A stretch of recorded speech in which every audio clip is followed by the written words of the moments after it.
Yes, I have. You see. It's good. You look great. Thanks so much, Mr. President. Ça, c'est la deuxième rencontre entre Volodymyr Zelensky et Donald Trump dans le bureau ovale.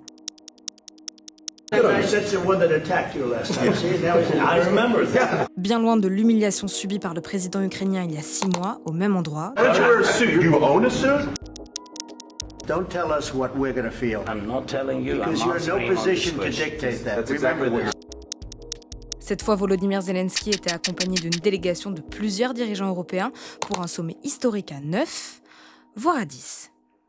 Volodymyr Zelensky a atterri dans la nuit de dimanche à lundi aux États-Unis, 3 jours après le sommet entre son homologue russe, Vladimir Poutine, et Donald Trump sur le territoire américain, en Alaska. C'est donc dans ce contexte de réchauffement des relations États-Unis-Russie qu'à 13h à Washington, 19h en France, Volodymyr Zelensky et Donald Trump se sont retrouvés côte à côte dans le bureau ovale devant les journalistes. The war is going to end. I think the whole world is tired of it. We need to stop this war, to stop Russia, and we need support. We're going to help them out also. We'll be involved. Ces garanties de sécurité, qui sont en fait pour prévenir toute éventuelle attaque russe après la fin du conflit en cours, ont notamment été au cœur des 2 heures de réunion qui ont suivi. Thank you so much. I think that we had very good conversation with President Trump. Very good. À la table, aux côtés de Trump et Zelensky, des chefs d'État européens, dont le président français Emmanuel Macron, mais aussi la présidente de la Commission européenne et le chef de l'OTAN. If we want to guarantee justice, we have to do it united. We're talking about the security not just of Ukraine, we're talking about the security of Europe. This is why we are all united here with Ukraine on this matter. Malgré tout, ces garanties de sécurité ne seront concrétisées entre l'Ukraine et ses alliés européens que d'ici une dizaine de jours, selon le président Zelensky. Et la réunion n'a également pas porté sur un autre point, qui est pourtant au cœur des négociations, les concessions territoriales. Nous n'avons pas parlé de ce sujet du tout aujourd'hui. Et pour 2 raisons. D'abord parce qu'on a dit la priorité c'est les garanties de sécurité, ensuite on a dit c'est ce qui doit être discuté en bilatéral, en trilatéral. Pour rappel, la Russie impose comme condition à un accord de paix avec l'Ukraine de récupérer certains territoires ukrainiens, ce que l'Ukraine refuse catégoriquement. Zelensky a exigé à plusieurs reprises d'en discuter en face à face avec Vladimir Poutine. Russia is still unsuccessful in Donetsk region. Putin has been unable to take it for 12 years.